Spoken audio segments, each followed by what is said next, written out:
on, Dallas Mavericks fans, MFFLs? Obviously and unfortunately, the Dallas Mavericks failed to the 3rd seed Minnesota Timberwolves tonight.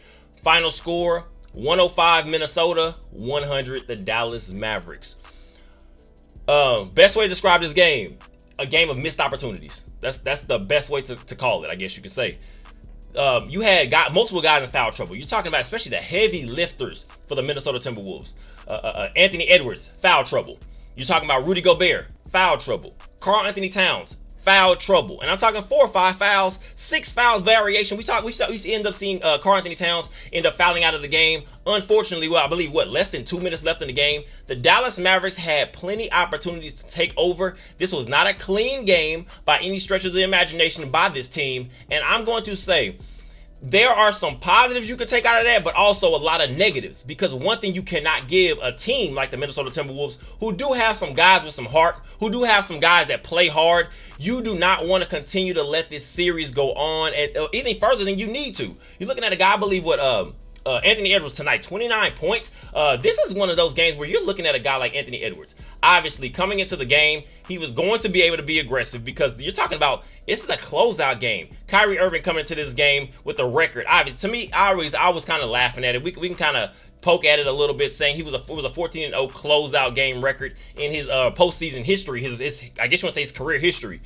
This was a game where, again, just missed opportunities. You can't even underestimate and just understate what that means. The Dallas Mavericks, you're going to say wasted an opportunity. You look at Luka Doncic with a 28-point triple-double. What was it, 10 rebounds, 15 assists, or maybe in the reverse. But this is just a game. Kyrie Irving, I believe, puts up 16 points. 28 points, 10 assists by Luka Doncic, 15 rebounds. Kyrie Irving, 16 points. The field goal shooting by both of these players was not up to par. And the only way to call it is just, again, I don't want to even say it's the pressure, because I don't think Kyrie Irving was cracking under the pressure. I don't think Luka Doncic was cracking under the pressure. But what you saw was just missed opportunities. This is a game, obviously, you were not going to have Derek Lively, a guy that is, I'm going to say, monumental to this rotation. And I'm going to say last game, the biggest issue with losing a guy like a Derek Lively in the second quarter was when you're watching the play style that he has.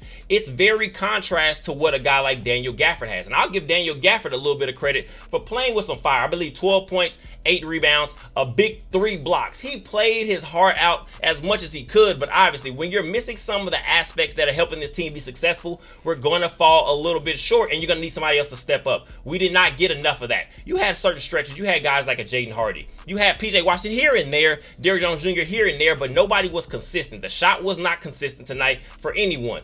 I'm going to say the Dallas Mavericks, if you're looking to see what this team is, Game 5 will show you exactly that. You're going to be facing off against the Minnesota Timberwolves back on their home court. Now you're going to have some travel day back to get to Minnesota, and you're going to have to see it and test the mental toughness of this team. I can't understate just what this game was going to mean if you're able to close it out. To me, I'm going to say it was very, very important to close this thing out tonight, because you did see what the Boston Celtics, obviously you don't want to look ahead, but you can't help, especially as a fan, you're watching what the Boston Celtics ended up doing. Obviously, lots of close games between the Boston Celtics and the Indiana Pacers, the shorthanded Indiana Pacers in the last couple games.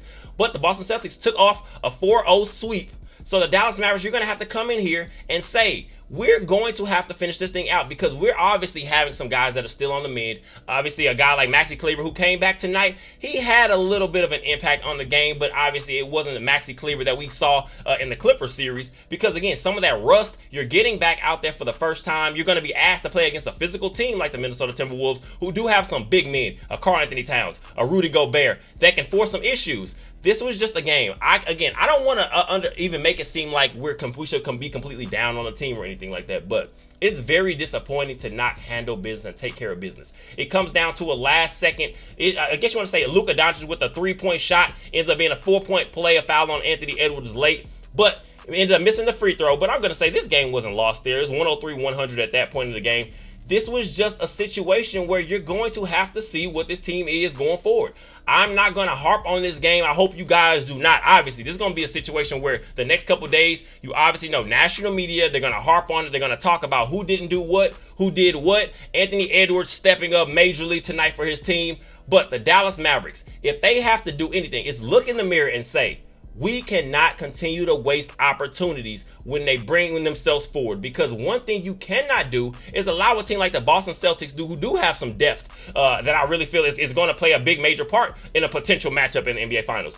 That is going to be something you have to keep your eyes on, potentially getting a guy like Kristaps Porzingis back in that fold. They're going to be a tough out, so you cannot come into Game 5 and waste any more chances. You have to put your foot on the necks of a young team, and I'm going to say young team in the mindset when your star player, your best player, and obviously I got talking about Karl Anthony Towns, who I'll talk about in a second. A guy like Anthony Edwards, you cannot give them any breath of life, because they're going to make you pay, or at least make it a little more tougher on you, especially when you have now that you have to go back to Minnesota. In 41 minutes, Luka Doncic, 7 of 21 on field goals, 4 of 11 from the three-point line. I'm not gonna put all the blame on Luka Doncic, but there were certain stretches of this game where we start to get a little sloppy, and I'm gonna put a lot of it on the halftime. But right prior to halftime, I'll say in the first half, obviously the halftime score is 49-49. But I feel like there were some opportunities for the Dallas Mavericks to pull out to a little bit of a lead, at least give you something to play with going into the second half, because you do know, I believe you're talking about Anthony Edwards, Karl Anthony Towns, Rudy Gobert, all sitting on the bench with 3 fouls to end the first half. You had to make that a point of attack. You had to say, this is our time to show something. But a guy like Naz Reid, obviously, who's going to play a major part, talking about the 6th man of the year for the Minnesota Timberwolves this year, this is going to be something where you're looking at Luka Doncic and saying, I just wanted to see him take a bit of a stranglehold. There were some opportunities. Obviously, you know Luka Doncic, he loves to get other guys involved, keep guys, keep guys engaged in the game. Daniel Gafford, again, on those 12 points, talking about a 6 of 6 on field goals. But when you're looking at what Luka Doncic, to me, I feel like he passed up on too many open looks at the basket early in the game. And these are some of the things that could have gotten us into a little bit of a momentum run going into the half. Because when you're saying Luka Doncic, you are the superstar, and I'm going to say, to me, arguably top 2 player in the league, in the entire world, that means as well. So you're talking about Luka Doncic. I think I wanted to just see him attack and take some of those easier baskets at the rim, because, again, we're talking about momentum. And especially when you're talking about I guess what you can consider some defensive teams. Obviously, the Minnesota Timberwolves being statistically the best defense in the league over the entirety of the season, and the Dallas Mavericks pretty much the remainder of the last couple months of the regular season and all the way through this postseason up to this point. You're talking about a very talented defensive, I guess you want to say defensive performance, but by both teams, because you're talking about a 105-100 final score in the NBA in today's game. Even though it is the playoffs, that's something that you can hang your hat on. So I want to see Luka Doncic, because if we're talking about in certain stretches of a game,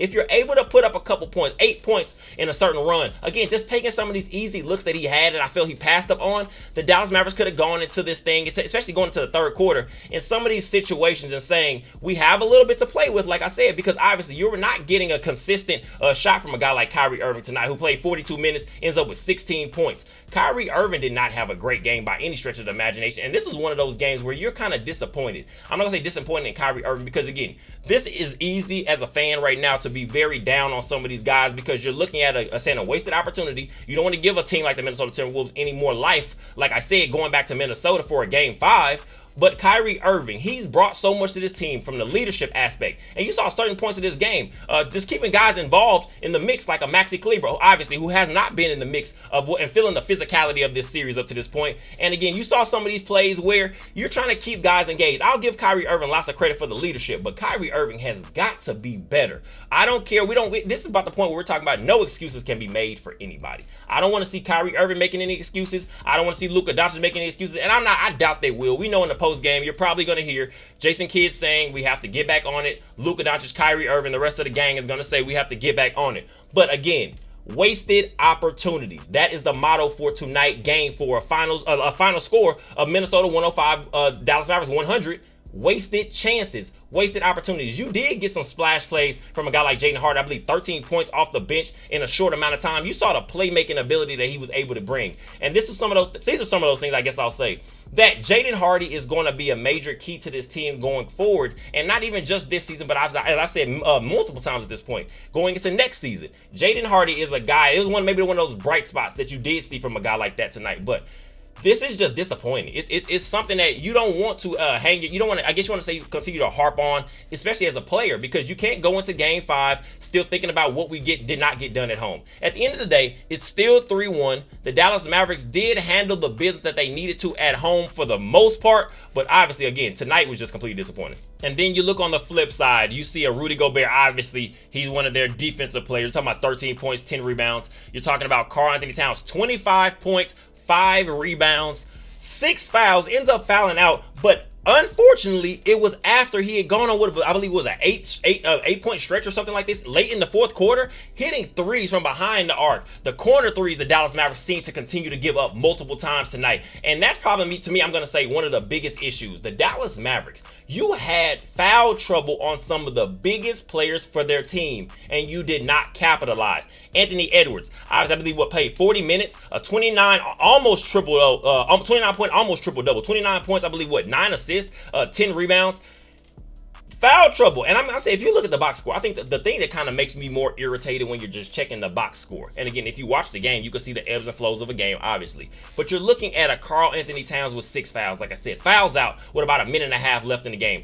But a Rudy Gobert with 5 fouls. You're looking at Anthony Edwards with 5 fouls. The Dallas Mavericks did not capitalize on those situations. Obviously, you're going to look at Finch as the head coach of the Timberwolves. He's going to try to put those guys in positions to be able to keep them safe. I guess that's when you saw the Minnesota Timberwolves play a little bit more of zone.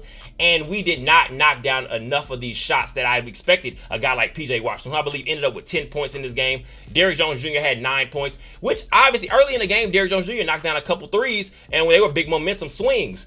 But they came few and far between. We did not just handle enough business. And again, I'm going to say the Dallas Mavericks, what I'm expecting is to see a team that's more cerebral, pays attention to detail. You're talking about, again, Karl Anthony Towns, a guy that pretty much, as I'm going to say it right now, Anthony Edwards, as well as he played, again, almost a 29-point, almost triple-double, 29, 10, and 9. Karl Anthony Towns, those 25 points, they came at the worst times if you were a Dallas Mavericks player and fan. There were some of those shots pretty much that just put the Minnesota Timberwolves up, and now the Dallas Mavericks are reeling. We're playing from behind, and we're trying to play catch up in the final stretch of this game. I'm just going to say it right now again. Disappointing. You have got to come into Game 5 with a completely different mentality. I felt early on in this game, some of the issues the Mavericks were having were coming from just kind of forcing the issue a little bit. Obviously, you saw Luka Doncic knock down a couple shots early in the game, and now you're starting to feel, okay, this could be one of those Luka Doncic 40-point games where now we're going to look and say, we're going to run away with this thing. And even if it's not run away with it, it's going to be a comfortable enough lead where you don't feel like you're stressing completely. But then at some point, it felt like Luka Doncic was kind of trying to take over the situation. And again, and obviously you can't put too much on that onus because, again, you want players that have that mentality. We have got to get this thing done tonight. But sometimes that will mess up the flow of the offense. And to me, early in the game, what kind of killed the flow of the offense, I will say, is that the ball started to stick a little bit too much. That's what we hadn't seen in these last few games. You hadn't seen the ball. You've seen lots of ball movement. You've seen Kyrie Irving getting involved. You've seen getting other guys like, again, Jaden Hardy involved. You've seen PJ Washington, Derrick Jones Jr. Tonight, I feel like that was just few and far between. And I will say a little bit of that maybe has to do with not having a guy like Derek Lively, because I think what that kid brings, we're talking about just that 20-year-old talent that he is, it's still kind of just, at some point, I don't think he gets enough credit. You see national media starting to give him some love, obviously. He did make second team all-rookie this year. But what Derek Lively brings to this team, when you have to take a Daniel Gafford off the court, there are just these momentum swinging plays that we did not have tonight, and we didn't get enough of them from other guys. So the Dallas Mavericks are going to have to come in here locked into Game 5. We're still very much comfortably in the space of having control of this series, but the Dallas Mavericks, again, you cannot continue to let one slip away, because as you let another one slip away, and as you let tonight slip away, I'll say for starters, you go into Game 5 with that same reckless mentality, some of the mental errors that we made tonight. Now you're looking and seeing yourself and saying, now you start to put a little more pressure on yourself. I think the Dallas Mavericks, they have got to go home tonight, take some time, I guess, to want to say pretty much to just lock in, think about what you did wrong tonight. Let it all go tomorrow. Put it behind you, come in with a different mentality, get back on the road, and close this thing out. Kyrie Irving, we need a much better performance out of him. We need just, I guess you want to say, just more attention to detail from Luka Doncic. Obviously, we can look at the stats and say it was a great game, but Luka Doncic did not have the greatest game by his standards and what we've become accustomed to. But so I'm going to say, when you have a situation where you're looking at a hungry team like the Minnesota Timberwolves who just want to stay alive, you're going to have to focus on attention to detail. It comes as simple as that. So now the Dallas Mavericks are sitting and looking at a Game 5 on Thursday. It will be at 7:30 p.m. Central Time. Back on the road for the Dallas Mavericks. It's a Game 5 in Minnesota. You know the Minnesota Timberwolves, they're going to be feeling a little bit more amped up because they did sneak away with one tonight. And I'm going to say snuck away because without that stretch of a game, we're talking about the stretch plays that you saw a guy like Karl Anthony Towns make. I feel like the Dallas Mavericks could have I guess you want to say, somehow found themselves a way to come out with a victory. But unfortunately, again, that did not happen tonight. The Dallas Mavericks fall to the Minnesota Timberwolves, the 3rd seed Minnesota Timberwolves. Final score, Minnesota 105, Dallas Mavericks 100. The Dallas Mavericks still have a 3-1 series lead right now. Excuse me. So if you're going to find anything for this team, it's going to be mental toughness. I think that's the biggest thing we're going to be able to look for in Game 5 from the Dallas Mavericks. So I appreciate you guys for all the support. Again, unfortunately, this was a sad night for Mavericks fans everywhere, but we have got to keep on pushing. We have to stay positive because, again, we do have another game in a couple days, and we need this team to get things done, and they need this fan base to stick behind them. So Game 5 will be, again, Thursday, 7:30 p.m. Central Time. I appreciate you guys for all the support. Go ahead and like, comment, subscribe, and share. As always, go Mavs. I hope you guys enjoy your night.